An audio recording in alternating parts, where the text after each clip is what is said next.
চিকিৎসায় গেলেন, রিপোর্টে রোগ ধরা পড়ে না। ও দয়ার নবী আমার, কেন দুই স্তনে মুখ লাগাই না? নবী আমার বুঝাইতেছিল, এ বিশ্বের মানুষেরা জেনে রেখে দাও, ও মা হালিমা শুনে রেখে দাও, আমি তোমার পেটে ধরা সন্তান না, তোমার এক পেটে ধরা সন্তান আছে, তার নাম হলো আব্দুল্লাহ। আমি যদি দুই স্তনে মুখ লাগিয়ে দুধ পান করি, ওরে হালিমা ভাইয়ের যে হক মারা হবে। কার হক মারা হবে? আপনার এলাকার মানুষ তো অনেক ভালো, ভাইয়ের হক বোনের হক তো কেউ মারে না। জমির আলকে দেখেছে, জমি তো কেউ বড় করে না। হ্যাঁ, গফুর আলী হজে গেলেন, বোনের হক মেরে, আর পাশের বাড়ির এতিম ছেলের জমি নিলেন কেড়ে। হাজি সাহেব কয় হাজি? ডবল হাজি। চার হাতে তসবিহ নিয়ে রাস্তা দিয়ে চলে, সুবহানাল্লাহ সুবহানাল্লাহ। লোকে বলে সাংঘাতিক ফেরেশতা যাচ্ছে। গফুর আলী হজে গেলেন, বোনের হক মেরে, আর পাশের বাড়ির এতিম ছেলের জমি নিলেন কেড়ে। এসব করার পরেও তিনি নিজেকে ভাবে সাদা, আর ভালো কাজে গিয়ে তিনি দিয়েছে অনেক বাধা।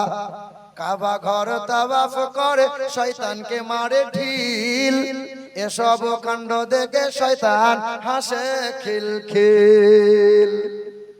আচ্ছা বলেন তো বাপ, ইবলিসের বাড়িতে যদি 40টা মিলাদ হয়, ইবলিসের বাড়িতে যদি 40টা মিলাদ হয়, আর দু চারটে হায়ার করা মৌলবি যদি কেঁদে কেঁদে দোয়া করে বুক ভাসিয়ে দেয়, ইবলিস জান্নাতে যাবে? কথা বলেন। ফিরাউন যাবে জান্নাতে? আচ্ছা ইবলিসের কাজ কি ছিল? ইবলিসের কাজ ছিল সুখের সংসার ভাঙা। কি কাজ ছিল? আমাদের আব্বা মা বড় সুখে ছিল, আরামে ছিল, এ পিন করে করে ভাঙিয়ে দিয়ে এলো, সংসার ভেঙেছে।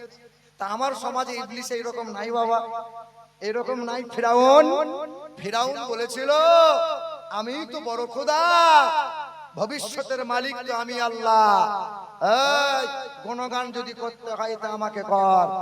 এ বাবাজিরা ভাইরা আমার, ভবিষ্যতের চিন্তা করে ছেলে মেয়ের জন্য জমি জায়গা করে, ভবিষ্যতের চিন্তা করে সুদের কারবার করে, আর এই মানুষটা বলে হুজুর আমার বাড়িতে মিলাদ হলে এমন করে দোয়া করবেন যেন ফেরেশতা নিচেই নেমে আসে। আমার মতো মৌলবীকে হায়ার করে, এইসব হুজুররা নয়, আমার মতো মৌলবীকে হায়ার করে নিয়ে চলে এলো।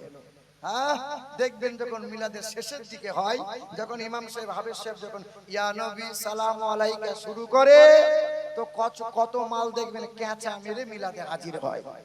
সেদিন চোখে দেখছিলাম, মজলিসে লোক নাই, মজলিস বাদ খাওয়ার ব্যবস্থা আছে, যখনই সালাম হয়েছে এত দৌড়ে আসছে, লুঙ্গি খুলে গেছে, মাথায় টুপি নাই, লুঙ্গিটা মাথায় বেঁধেছে।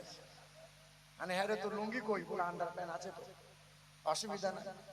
এ বাবাজিরা ভাইরা আমার, তো আমার মতো হায়ার করা মৌলবীকে নিয়ে যদি মিলাদ বসাই, আর আখেরাতের জলসা হলো, কবরের ওয়াজ হলো, জমিন ফাটিয়ে দিলাম, জাহান্নাম ভেদ করে চলে গেলাম, ওয়াজ করে মাইক ফেটে গেল, মাইক মেশিনটা ওই জন্য সাউন্ড বাড়াই না, যদি মাইক ফাটিয়ে দেয়। এ বাবাজিরা ভাইরা আমার, তো ওয়াজ শেষ হয়ে যাওয়ার পর আমার মতো মাওলানা যদি হাত তুলে বলে রব্বানা, কোদালের বাপ যেন কোনো জায়গায় আটকায় না, ফেরেশতা বলে ফিরাউনের বাড়িতে দোয়া করছিস বেটা, ওকে আছিলা করেছিল সহজে ছাড় দেব না। এ বাবা, ফিরাউনের বাড়িতে দোয়া হলে ফিরাউন জান্নাতে যাবে? বদর আলী, আমার গায়ের বদর আলী সুদের টাকায় ধনী, মানে আমার গ্রামের কথা বলছি, আমার গায়ের বদর আলী সুদের টাকায় ধনী, আর সাদা চুলে কালি লাগায় শয়তানের খনি, নামাজ রোজার ধারে ধারে না মাথায় রাখে টুপি, আজও আমার হয়নি জানা মানুষ কত রূপী, জুম্মাবারের মুসল্লি সে সামনে গিয়ে বসে, আর তসবিহ হাতে মনে মনে টাকার হিসেব কষে। নামাজ নাই, রমজান মাসে রোজা নাই, ঈদের দিনে মাল সামনে কাতারে বসে রয়, ইমাম সাহেব তাকিয়ে দেখে সর্বনাশ ছিল কোথায়, এ তো মাল ফেরেশতা মনে হয়। ঈদের নামাজ বাদ বলছে হুজুর হাফেজ সাহেব একবার বুকটা দেন তো, এরকম করে বুক মিলাচ্ছে, তা হাফেজ সাহেব বলে ছাড় বাপ, পাঁচর ভেঙে যাবে, ছাড়।